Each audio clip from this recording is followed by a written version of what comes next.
I am Ferdinand Marcos, and I am the President of the Republic of the Philippines. I stand today on behalf of 110 million Filipinos. Hello mga people, hello universe, it's me again guys. Shout out sa inyo mga beswa. Yan, hello sa mga Marcos loyalists and supporters. Nakikita nyo guys, nakikita ako. Nako, may bagong batas mga bes. Nako, siguro naman magtatanda na itong mga taong gumagawa ng hindi ka nais-nais sa mga kapwa Pilipino. At sino man, mga kababayan, nako, managot ang dapat managot. Bakit basahin ko ito guys bago yung panoorin ang speech ng ating mahal na Pangulo, okay?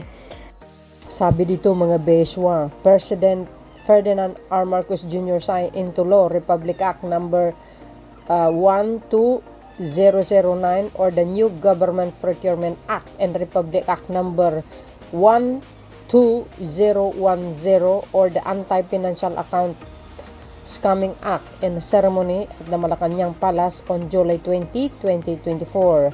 Ratified both the Senate and House Representatives. The new Government Procurement Act (NGPA) promotes greater transparency, competitiveness, efficiency, professionalism, accountability, and sustainability in the government procurement process. So yan mga bes, dalawang batas. Nako, itong Anti-Financial Account Scamming Act, nako mga bes, nako, mag-ingat-ingat kayo mga scammers dyan, delikado kayo dito sa batas na ito mga bes. So but anyway mga kababayan, panoorin nyo itong full speech ng ating mahal na Pangulo ni Pangulong Marcos Jr. at ang pag-sign into law itong dalawang batas mga bes. See you again on my next upload video. Bye and babush. God bless Philippines. Eto na. We shall now proceed on with the enactment ceremony. The following guests are invited on stage to witness the signing: Senate President Francis Escudero, House Speaker Ferdinand Martin Romualdez, former Senate President Juan Miguel Zubiri, House Senior Deputy Speaker Don Gonzales, Senate Majority Leader Francis Tolentino, House Majority Leader Manuel Dalipe, Secretary Sani Angara, Senator Mark Villar, Senator Sherwin Gatchalian, Senator Amy Marcos, Representative Edward Maceda, Representative Erwin Tieng, Executive Secretary Lucas Bersamin, DBM Secretary Amena Pangandaman, Presidential Advisor on Legislative Affairs Mark Leandro Mendoza, Bangko Sentral ng Pilipinas Governor Eli Remolona, Transportation Secretary Jaime Bautista, and the Secretary Arsenio Balisacan. May we now invite the President on stage for the signing.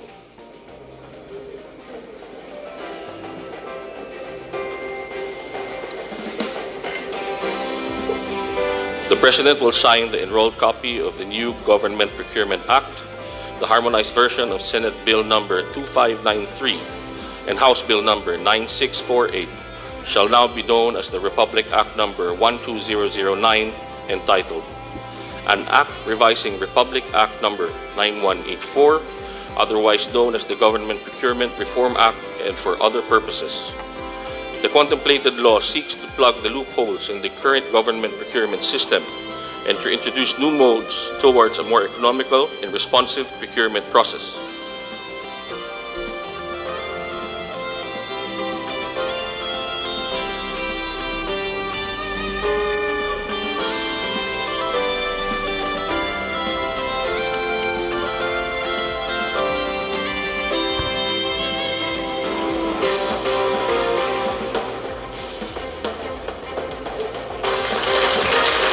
Thank you, Mr. President.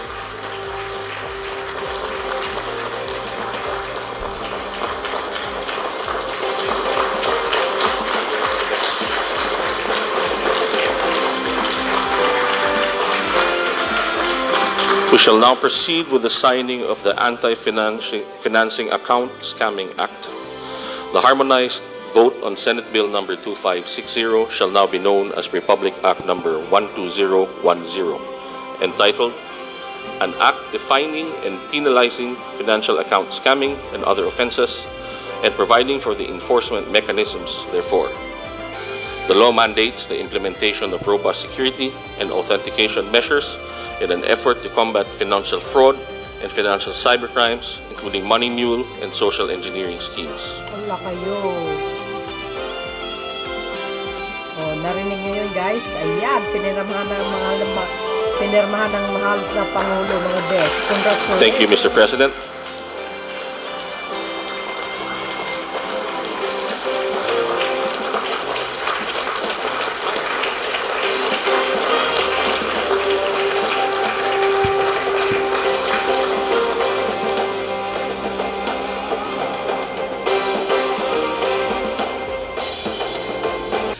The Senate President Chis Escudero, the Speaker of the House of Representatives, Speaker Martin Romualdez, our newly minted Department of Education Secretary, Secretary Sani Angara,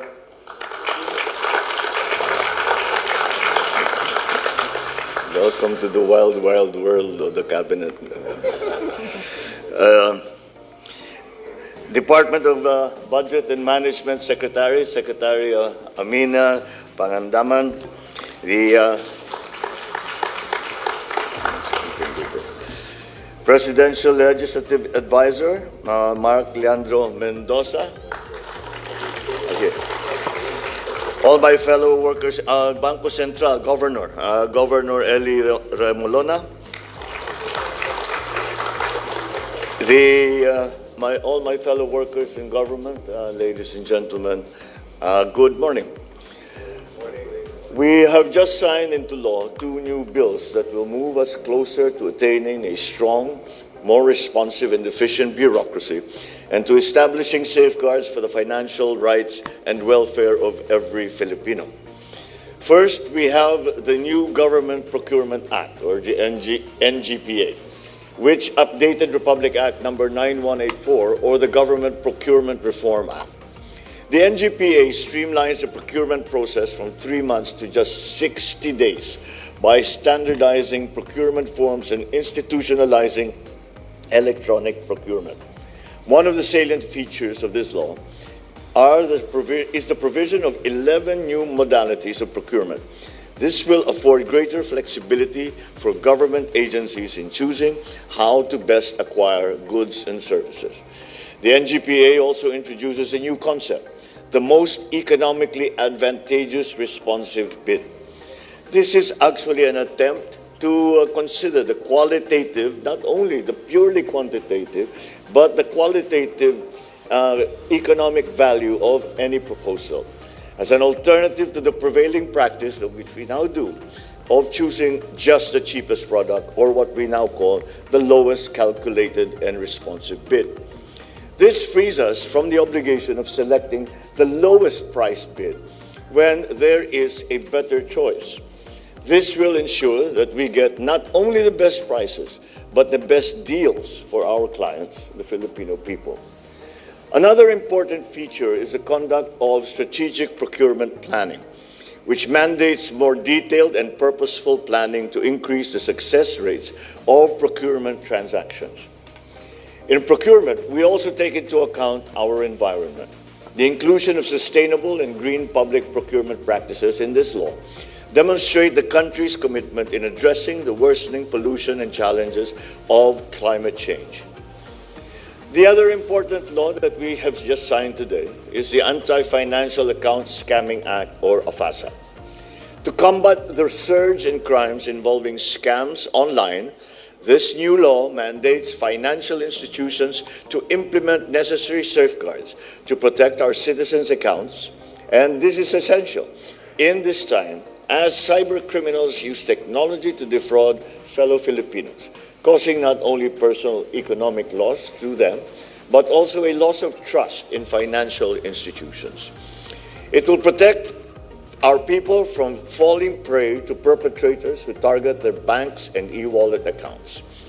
The AFASA also defines and penalizes money muling activities, social engineering schemes, economic sabotage, and other offenses involving financial accounts.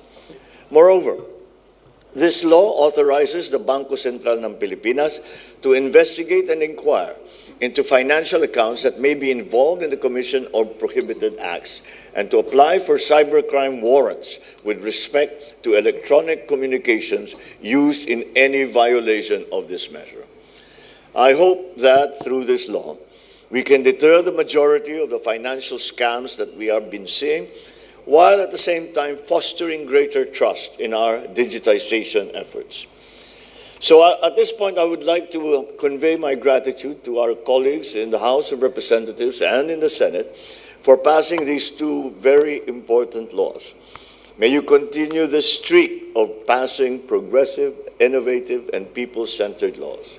With you as partners in improving government and uplifting the lives of our people, I'm confident that we will achieve a more inclusive, just, and resilient society. Congratulations to you all. Mabuhay ang bawat Pilipino.